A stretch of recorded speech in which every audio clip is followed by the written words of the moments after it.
যখনই মা নিজের বামস্তনে ছেদন করে দোকানের সামনে দিয়েছে, দোকানে চিৎকার করে বলে উঠলেন, মা তুমি কি করলে? মা তুমি কি করলে? ছি ছি ছি ছি ছি মা, আমার কথা ভুল অর্থ তুমি বুঝেছো মা। আমি বলেছি এক, তুমি বুঝেছো এক। ভালো করে ভেবে দেখো মা, সন্তান যখন মায়ের দুগ্ধ পান করে তখন কোন দুগ্ধ আগে পান করে? বাম দিকে দুগ্ধ।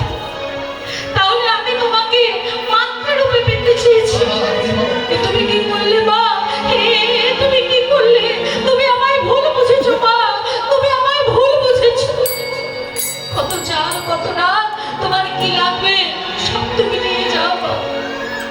বাবা শাড়ির আঁচল ছিঁড়ে ক্ষতস্থানে শক্ত করে বাঁধলে, কারণ মায়ের এক ফোঁটা রুধির ধারা যদি মাটিতে পড়ে তাহলে এই মাটি, এই ধরিত্রী বন্ধ হয়ে যাবে। এসে রন্ধন করলে, আসন পেতে হরির পারস সাজিয়েছে।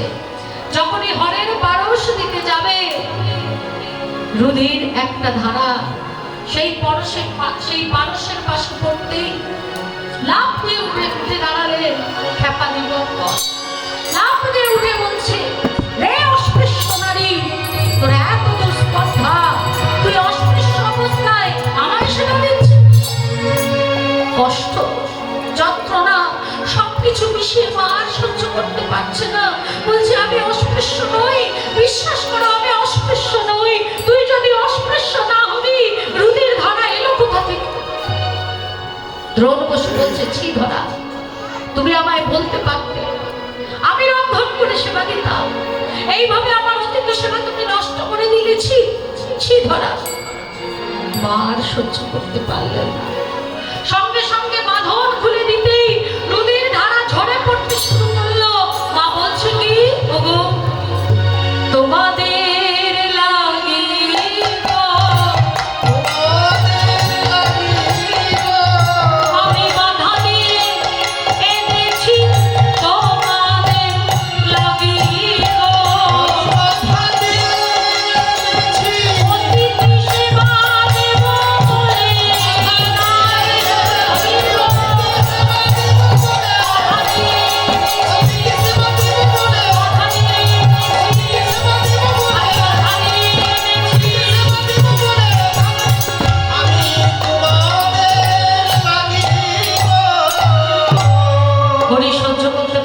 না, কাটা স্থানে হাত দিতেই ক্ষত স্থান পূর্ণ হয়ে গেল। মা বুঝলেন এরা কোনো সাধারণ ব্রাহ্মণ নয়।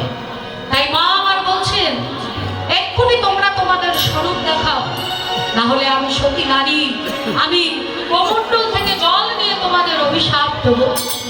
সতী নারীর অভিশাপে ভীত হয়ে আজকে চতুর্ভুজ নারায়ণ শঙ্খচক্র গদা পদ্ম ধারণ করে দাঁড়ালেন। আর এদিকে দাঁড়ালেন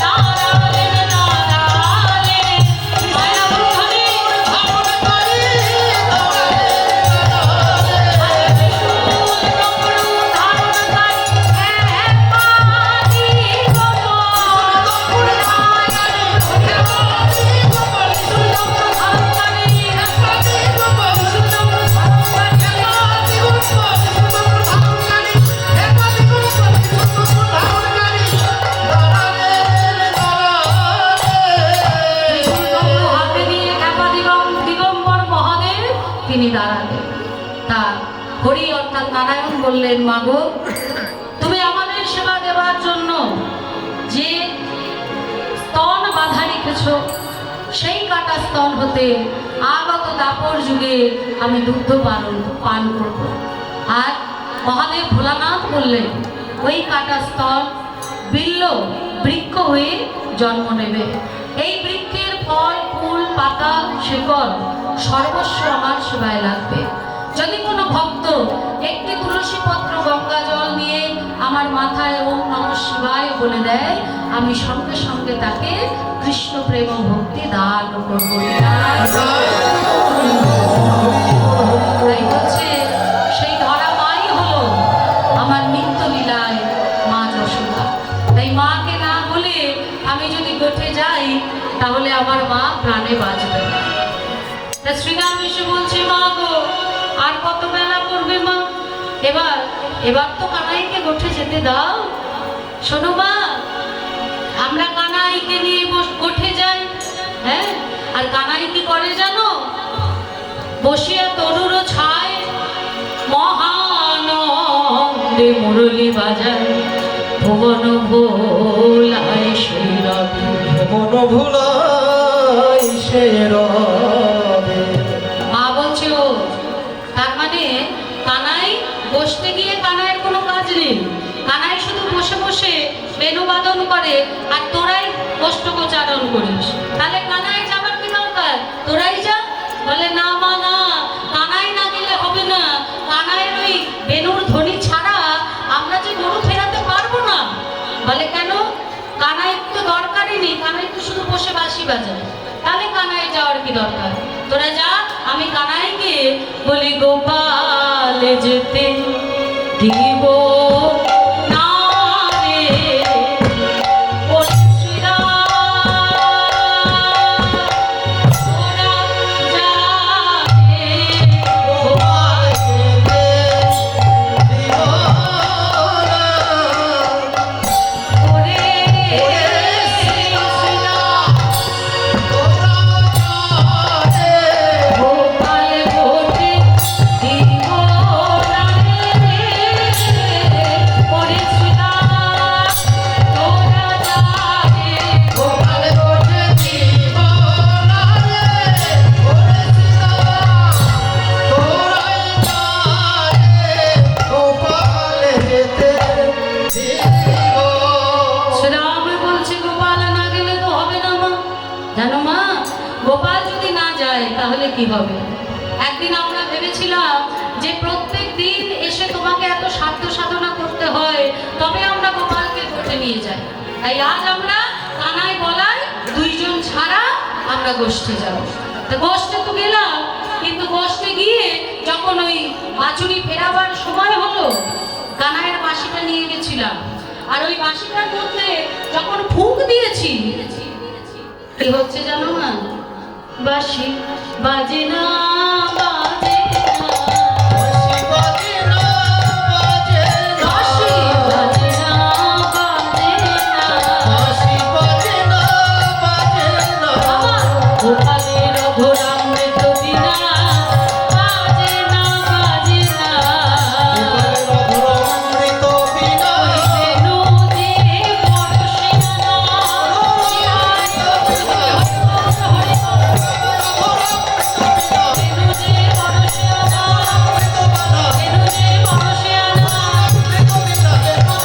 বেনু বাজে না, বাজে না।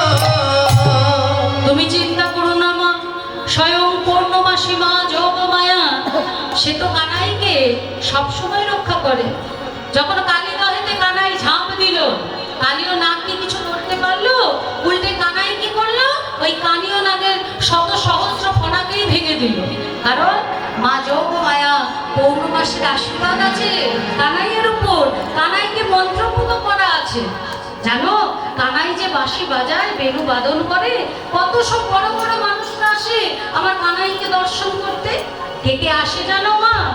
হংসের ওই উপরে চড়ি, চতুর্মুখে মন্ত্র পড়ি, হংসের ওই উপরে চড়ি কি মা, হংসের ওই উপরে চড়ি কি মা, হংসের ওই উপরে চড়ি কি মা, হংসের ওই উপরে চড়ি কি মা, হংসের ওই উপরে চড়ি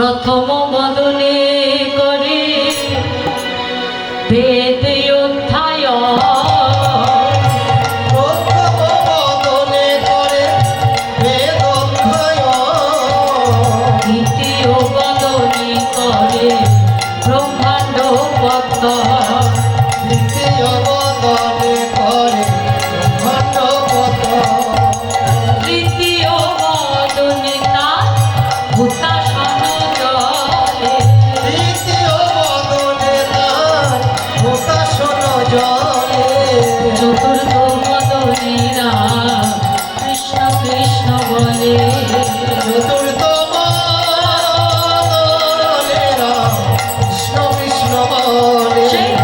এতে যে আছে মা, মেতে যে আছে মা, মেতে যে আছে মা, রাম কৃষ্ণ কৃষ্ণ নামে এতে যে আছে মা, ওই রামে কৃষ্ণ কৃষ্ণ নামে মেতে যে আছে মা, রাম কৃষ্ণ কৃষ্ণ নামে এতে যে আছে মা, রামে কৃষ্ণ কৃষ্ণ নামে, এতে যে আছে মা, ওই রামে কৃষ্ণ কৃষ্ণ নামে মেতে যে আছে মা, রাম কৃষ্ণ কৃষ্ণ নামে, মেতে যে আছে মা, রাম কৃষ্ণ কৃষ্ণ নামে, মেতে যে আছে মা, রামে কৃষ্ণ হে মেতে যে আছে মা, চতুর্থ বদনে রাম কৃষ্ণ কৃষ্ণ বলে, চতুর্থ